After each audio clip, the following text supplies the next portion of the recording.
കത്തറി പോവാണ്. രാത്രിയിലാണ് ഞങ്ങൾ കത്തറി പോകുന്നേ. അപ്പ ഉച്ചേട്ടൻ വൈകിട്ടേ പോത്തുള്ളൂ.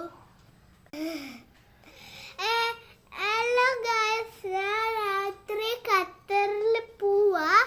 അപ്പം ഞാൻ അച്ചുചേട്ടൻ വൈകിട്ടേ പോത്തുള്ളൂ. അച്ചുചേട്ടൻ പിന്നെ ആണെങ്കിൽ അവിടെ അമ്മയും വരുന്നുണ്ട്, അപ്പയും വരുന്നുണ്ട്. അപ്പ കൂടല്ല, അപ്പ എല്ലാം കൂടെ വരും.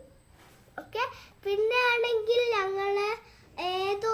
ഞങ്ങൾക്ക് കാറില്ലേ, അത് ഞങ്ങളുടെ വൈറ്റ് കാറല്ല, ഞങ്ങളുടെ കാറൊന്നുമല്ല, ഞങ്ങളുടെ വേറെ ഖത്തറിന്റെ കാറാ. അപ്പം ഞങ്ങളുടെ അപ്പ വന്നിട്ട് ഒരു അങ്കിളുടെ കാറ് വെച്ച